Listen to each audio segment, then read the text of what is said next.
Welcome back, everybody. Welcome back to the Canyon. Welcome back to another install of... I don't even know what this is. Let me tell you something. Betwixt when you saw this rig last and now, it has been about 1 month. We're just. Oh, I do apologize. We were just waiting on Susan there.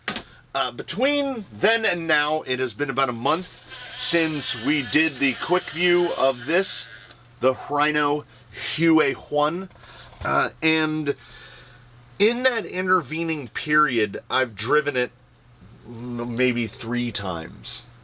I don't explicitly know why that is. What I do know is this: I store vehicles on yoga blocks. That is what the top of Susan is. This is a yoga block. Buy them in big old boxes. They're everywhere. Right over here, out of frame left, there's 1, 2, 3, 4, 5, 6. There's 7 yoga blocks over there. So a yoga block has to be turned. I'm gonna have to borrow Wolverine's yoga block. So when we store the vehicles, usually they're on what I call ramps, where we make them out of wood, and the rigs sit on them. So, pardon me, sir. We'll use this as a prop so we can bring it. This is a ramp. We make them out of whatever, little scrap pieces of hardboard, scrap piece of plywood. Sits down like that. They tend to be rig specific, but it would sit something like this. We tend to build them rig specific because when I cut this little piece of wood, I like to see, this would not be great for this guy. His suspension is resting right on this.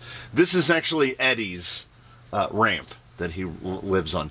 Everybody has a ramp minus, there's like 8 or 10 rigs that haven't gotten their own yet. So this guy has to live instead on a yoga block. And what we do is, because he's so droopy, we set him just like that. And he lived on a yoga block over there on the other side of the shop, and he just sat there. And he sat there for about 2 weeks. And as you'll notice, when they're sitting like that, it's basically at full droop. The suspension is just left at full droop. There's no compression on any of the springs. So he sat over there with his radio right next to him. And a few short days ago, I was painting this. It is very gold, no? Yes, it is very gold. And I was painting that, so I took him down to make sure that everything was cut okay, and it fit well. Pulled him off of his block, set him down like this, made sure he was settled, and when I went like that, something happened to those version 2 SO95 shocks, which are probably now sitting in a pool of their own juices. So these are the shocks that came with them. They are very smooth. I wish the mic could pick that up. So they were sitting full drooped like that, and when I set him down, they went like that. And I don't know if some sort of stiction had occurred between the shaft and the seals, but I brought him over from where he sits. I went like this, put him down like that, was gathering my stuff up. You'll notice he's running 10 Pro Shocks now. You may or may not have noticed he's running 10 Pro Shocks. Set him down like this, was gathering my stuff, and when I picked him up, there were 4 perfect pools of oil, one under each shock. They basically just completely barfed their guts out. And I was running them up. Was I running them upside down? No, I was running them right side up. These are upside down because 10 Pro Shocks are a little leaky, but they're not leaky to the degree that those were leaky. That was like somebody, like in a movie, somebody shoots a hole in a 55-gallon drum and the gas is going. That's what all 4 of the SO95 shocks on this did. So I grabbed the shocks that were of the closest height and springing and threw them on there, while fitting the body. And this is a J Concepts high flow. I still have the stickers here. I was hoping it would have the name on it. The Punisher. This is some sort of Punisher. I think it's Mini E Revo. It is a near perfect fit to the UA. It really makes it look better. I mean, that little yellow tarp over the roof, it's not as good as this, and we're definitely not, we're not going to hit anything. It's got a little chop in its nose to clear there. right? Everything looks good. So as I was working on the painting, here's pro tip. Here's an easy way to make painting fly by. What you do is you're doing your coats and you're trying not to put them on too heavy. We got really lucky with body mounts too. I just dug through the body mount bin and happened to get 4 to mostly be suitable. And it's on there good. So as I was getting everything situated, these are, I'm not sure, axial. These are the type that bolt on from the bottom. I don't even know. And then I just cut them. I haven't even done the finishing on that. But while you're painting, get your box out, get your screw bin out, and go through the whole rig and do fastener optimization. I changed, I would like to say, every single screw on the vehicle save for 4. There are the 4 gold-headed ones that actually serve as to hold the links on. I didn't replace those. I replaced every other fastener on the entire vehicle. So the entire vehicle uses a 2mm driver, except when I mount a servo, I like the big one. I like a socket cap on there if possible, because you can get them down nice and tight, and you have a far lower worry of stripping that out and having your servo horn be stuck. So we changed the shocks. We changed every fastener on the entire vehicle, fitted it with a body. We have moved the soft. They are still the Dirty Richards, which we tried because it was the cheapest thing I could get to fit in these. Dirty Richard softs in the back, and then I purloined a set of even softer inserts that I'd used to test the Proline Ibex probably about a month before I tested these. So now we're kind of soft and super soft, which is probably fine because the weight here is next to nothing. We direct soldered the motor, which cleared out a bunch of wires. We have a very high-tech operation for mounting the receiver, which is a zip tie around that chassis brace. Down to the 450s, which allowed me to flip the bracket around. It doesn't interfere with anything. So that's going to remove unsprung weight because that does ride on the axle. This thing is really light. What I should have done, and I think only of it now, was I should have put this on the scales. And through the magic of editing, we might be able to do just that. He is in RTR configuration, battery and everything in place. It should not be too hard. I even let the paint cure for almost a day before we started with this. It wouldn't be too hard in the edit to actually throw this thing on the scales and see what we're working with. And you know what? I was right. It takes but a minute or two. Goldie rocks. As configured exactly like this, 2,182 grams, 62% on the front axle, 38% on the rear axle. The cross is 49.51. We've got 1072 and 1110. So about an ounce and a half is crossing over more one way than the other. That is not surprising to me. We have a whole lot of hullabaloo on the axle, and the servo certainly weighs more than that battery, so we've got a little bit of the cross weight. I don't know if that cross weight will be even noticeable while on the rocks. What I do know is 2182, 2.2 kilos is really quite light, and in terms of sprung weight, what the springs are having to hold up is not a lot. Did I put 0.8s all the way around? I did. These are deluxe softs, and the rear seems great. If anything, because of the weird way the front end works, part of me wants to say on the bench, feels too firm. I don't think that's the case. We were going to run it just like that. Oh, yes. 285 front track, 275 rear track, 330 on the wheelbase, but, you know, we're talking, what do these tires come out to? These tires are, 147, 148, so we're just shy of 6 inches tall. And from tire to tire, at the end. This is an 18-inch ruler, and we're about a half an inch short of that. So, all told, 460 millimeters end to end. The things that this does not have in terms of problems: approach, departure, and breakover. It doesn't have problems in any of those categories. You can just pivot it around. It has far less flex than you would think it would, and I think that is by design. Did not change any of the shock mounting positions, did not change the length of the shocks. We replaced like for like. I would like to put either gold or silver or black shocks on it, but these might be placeholders. These might be the shocks it lives with. But in the front, under the pumpkin, 65 millimeters.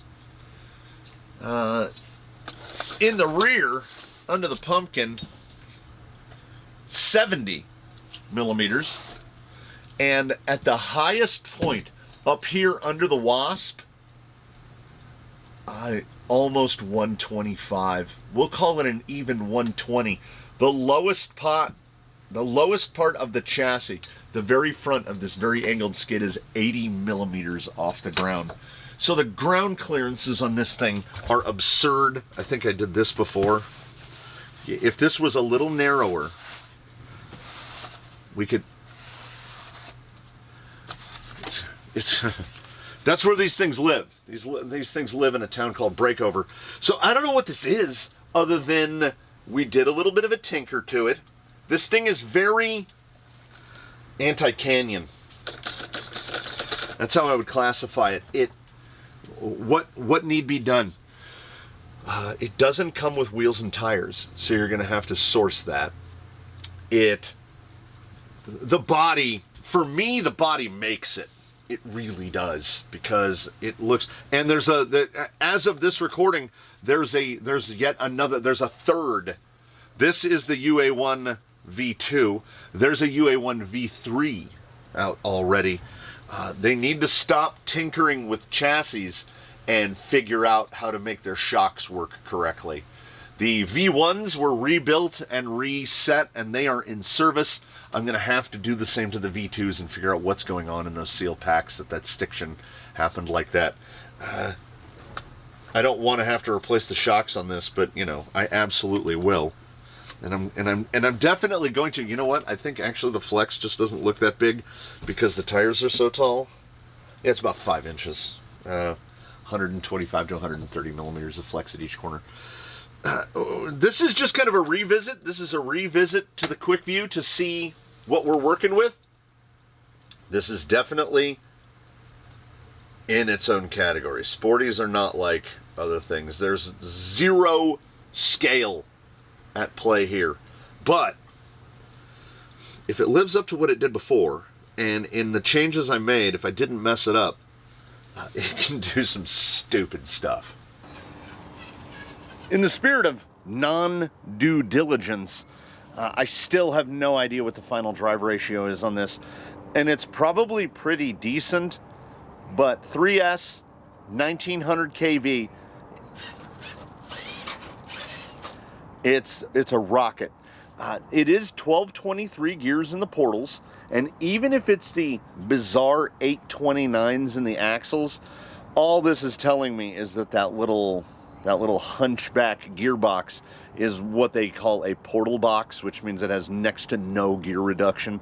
They're basically just using it to get underdrive overdrive in the gearbox, because we've got an outrunner, so we can do this. So we just kind of learn to live with that level of speed. What the huge pin does, and what the huge pin does in this application, is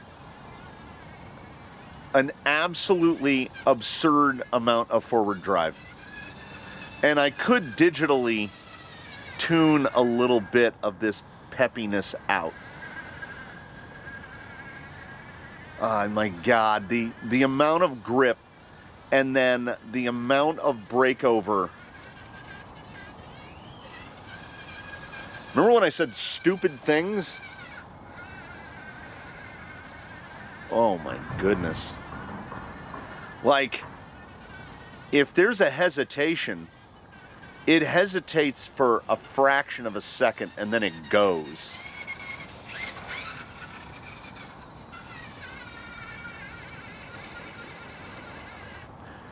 I was trying to find a spot where I can get it to spin. See if I can get in there again. Nope. Yeah. That wasn't a moment of steering input. That was a moment of stopping the steering input, and away it went.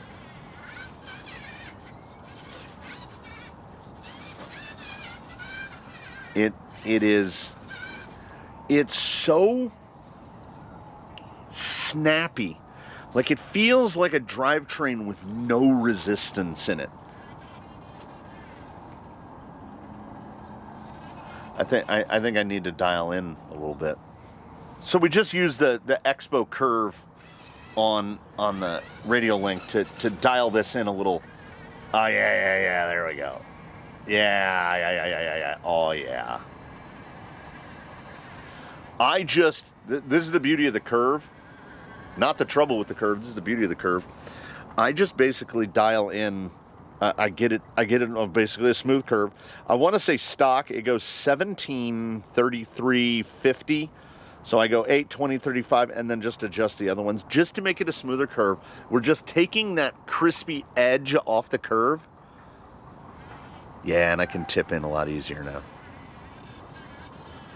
We got to hit some other stations because I have no idea how long that 450 is going to last. Could be 10 minutes.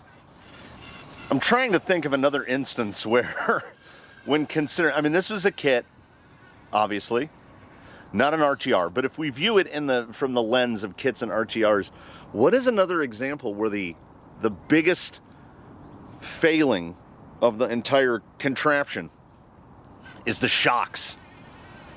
Because this was a kit that came with full electronics, servo, speed control motor,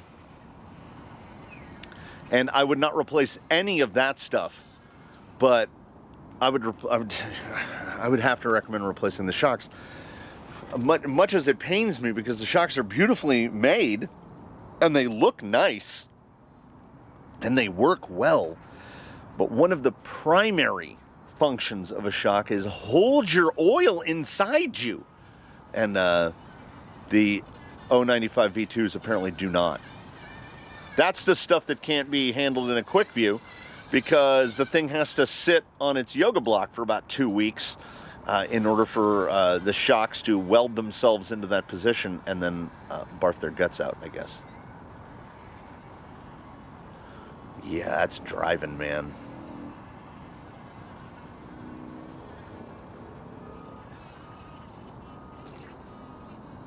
Yeah, the perceived or actual, completely out of frame, I don't know where I am, lack of articulation. I mean, 5 inches. We're talking, it's perceptual. It perceives as a lack of articulation, but it is not. That is definitely by design, because something like this, something this laid out, could have more. But I believe that it doesn't for a reason. That front end geometry is the weirdest thing. It's like an alligator's open mouth. It's like, I don't know how that anti-squat works. I mean, the link separation at the axle is like 70 millimeters. And the link separation at the chassis is like 50. It's real weird. It's real weird. But somebody did the math, man, because it doesn't not work. There's a double negative for you. It is as close to point and shoot as we've got. Now, let's do the trio, and then we'll see if we can do the blind. We'll see if we can do the blind right-hander. It's like when I approach something like this, it's just like, where is going to be the spot that it makes it the easiest? Are we going to any tip back at all? Any? No. Well, if you get it bound up, it will. Just got to find the spot that it likes. I'm asking myself, is the rear insert too soft? No, not at all. Rear insert seems pretty close, and if we can get away with an $11 insert, we're doing it. I want to check endpoints, but I don't know how much battery we've got. Oh, my goodness. Fun note, that dead drop knocked him unconscious. I had to hit the power button. It's a bit wide for this situation right here, but we can use the brake over.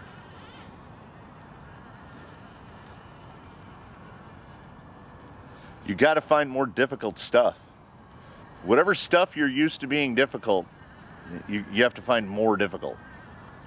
Yeah, the descending is, you know, I would honestly say better than anticipated, but it is it is a little scary. We have so much ground.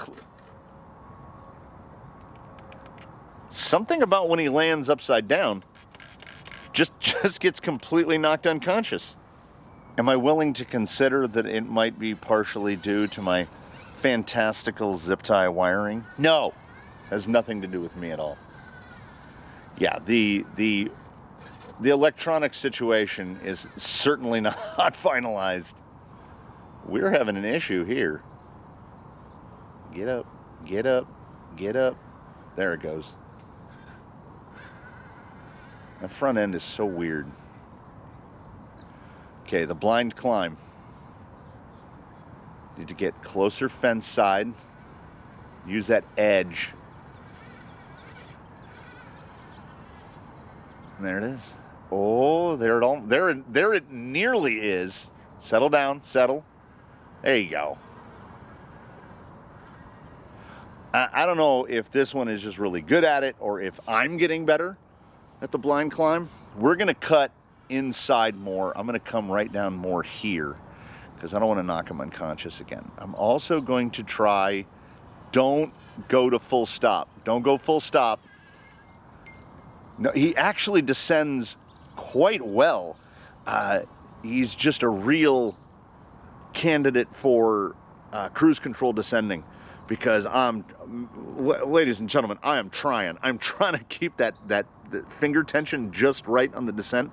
If you let any amount of tension off the trigger on the descent, it just swaps ends. So it's just outright capability. I mean, how much tuning is left? Could mess with the inserts. I mean, I'm sure the hyper optimal insert is out there.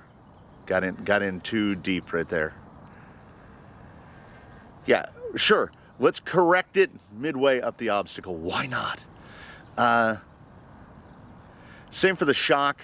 There's that. It's going to brush it. It's going to brush it. No, it isn't. Good grief. There's that tuning. There's that tuning. But this is in which the instructions were a wild ride. This is factory configuration. I have not changed the link mount positions, the shock mount positions. I changed the shocks, but to the same length and basically the same effective springing. Wheels and tire choices up to y'all's. This is a, both in appearance and existence, this is a thing. It is not like other things. If you want to have something that is just nothing but performance, short of going motor on axle, I don't think you can do it as affordably any other way. I mean, as a matter of fact, I'm certain of it.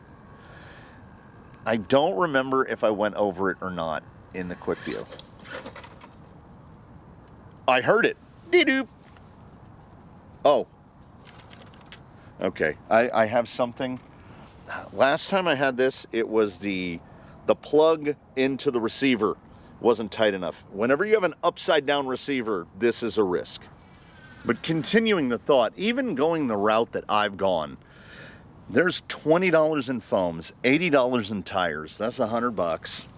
These are Amazon wheels, which are about 45 bucks, or about 145. The rig itself was 600. I don't count radio or battery. Those, doesn't matter what you're running, you're going to need a radio and a battery. We could be running the included shocks if they held oil, but let's say that they don't, and then we have to put Chavtex in it instead and spend $40 on, that's too wide. Can we do that without knocking it off? Sure, why not? You're looking at about 800 bucks all in, which is wild, because an H10 optic's going to cost you more than that.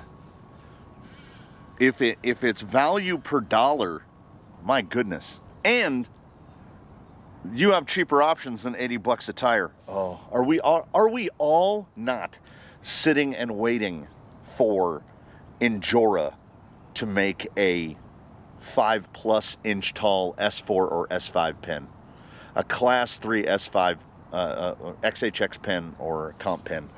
My goodness. I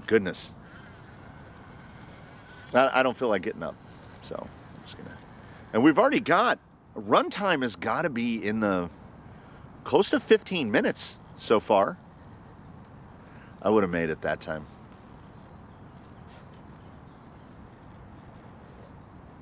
It just, there's moments where this drives past my abilities. I'm used to like fenders and low ground clearance, and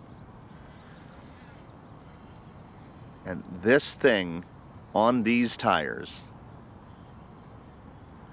it never feels like when I get to right there and anything else, I'd feel like, oh, we're gonna roll out. It never feels like it's gonna roll out. Look at the smudge on the tires. We could optimize inserts, yes, but every time I think about it, I counter that by saying, for what? Like, this is already a level of performance that is so much above anything else. Some dude that knows how to drive, and some dude that has an immaculately set up sporty, shafty, is gonna outdrive this and me, respectively. That doesn't matter. It really doesn't. There's so little skill involved in driving this. I say that from a position of half ignorance. I don't know. I need to put the controller in someone else's hand, is what it comes down to. It's too bad. It's early in the AM. We're beating the end of summer heat. I know it's autumn, but we're beating the end of summer heat. My children are asleep. Otherwise, I would fetch one, and I would put a controller in their hand and be like, what is this? Because, I don't know. Can I tell anymore? I have a couple hours of driving experience, but like what this will do in terms of picking itself up and putting itself down is absurd. We'll slow back. There's a little bit bigger of a drop than I like. Okay, we're up near on that side. That's like diagonal through that gate. Okay. Front 9 is a sporty course, and I think give me a few minutes, and even I could do this successfully.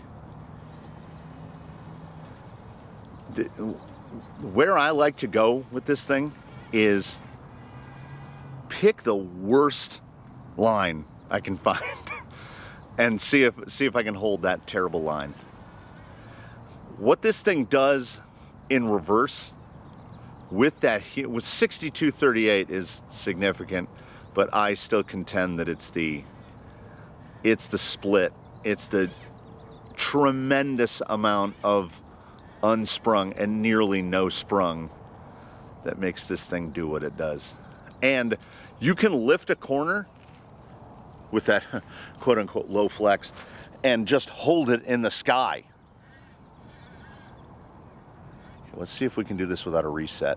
This is a fall over point right there. Didn't get knocked unconscious though. Something in my wire bundling is incorrect. I shouldn't be knocking it unconscious every time it flips over.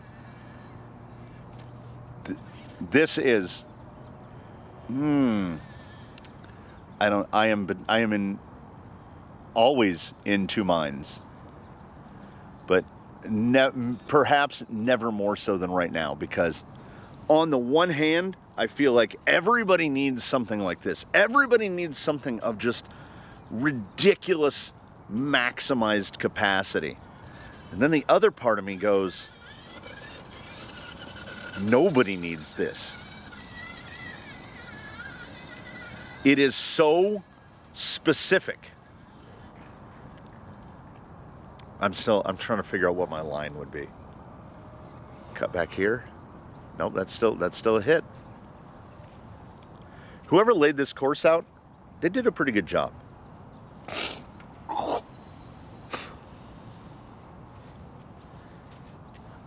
Because it was kind of designed to confound these things, and it does that. You'll notice gate 4, Judy. You will notice the balls do not rest atop their pedestals. And that is because the tiny little, you can see the one that's on the ground right there, right here. The little tiny neodymium magnets that we use. If you leave them out in the Southern California sun for months on end, the magnets get weaker and weaker and weaker. Heat weakens magnets, and it gets hot enough here during the day to weaken the magnets. So I need to replace the magnets, and I need to remount the pedestals so they're not at such an angle. And or remember to put the golf balls away every once in a while.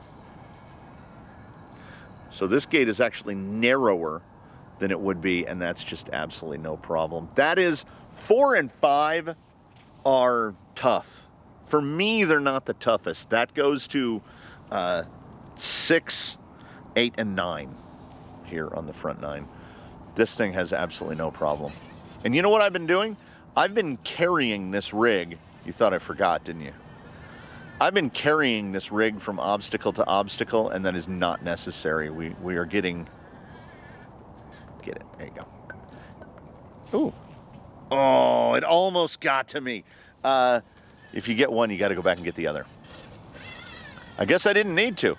We're getting, like, this is a ridiculous amount of runtime out of a 450. It was at 4.10 volts per cell when we came out here. Almost full. It's like 95% full. Like I said, it feels like the drivetrain has no resistance. Get across here. Just, oh. Didn't knock myself out, though. So what I don't know for sure, what I can't say about a thing like the UA1 is, will it make you better or will it make you worse? Because it's kind of, to me, the ultimate expression of the crawler's paradox, which is we keep trying to make them more and more and more capable, and this, in turn, makes the skills that we have attempted to develop and hone less impactful. So I don't know. It is not my first choice in the ultimate Sophie's choice, or in the case of the Canyon, the Daphne's choice. If somebody said you can only keep one, it's definitely not this. This thing is an exercise in what can we do. Oh, that's gonna brush. Yep. But if you're not ball knocking, what are you doing? It will. Okay. Has it rolled the wheels yet? I don't think it has. Like, you've got to be on it. I think whatever was shifting shifted, because we haven't gotten knocked unconscious again. You point it, zoom, and you shoot it. It's like a showpiece, really. I mean, it's not my bag, baby. I don't dislike it. I enjoy the ridiculousness of it, but I don't know. Marie is up there hovering above us, and she's like, She's got that, there's that like emoji that's like, like a little sideways smirk. Yeah, that's kind of where I am on this as well. Everybody should have one. Nobody should have one. I don't know. Everybody needs to try one. Nobody needs to try one. I don't know. What a juxtapose this thing is. I mean, it's neat. I am going to buy shocks for it. If you're ever near the canyon, come on over. I'll let you drive it. And you can decide for yourself. I don't know what to tell you. The axles are really well made. I must state that for the record. I must also state for the record. We're running out of camera time. The battery outlasted the camera. No one more surprised than I. I have like 10 golf balls to go pick up. So I will thank you all so much for watching. I will invite you to comment below. I look forward to seeing you in whatever installment we come up with next. I also, second invitation, in between now and when we meet again, please one and all do your very best to have a good one, everybody. I will see you again here from the canyon very soon. And look, with this thing, the drive out of frame is really not a problem. Just choose your own adventure and away you go.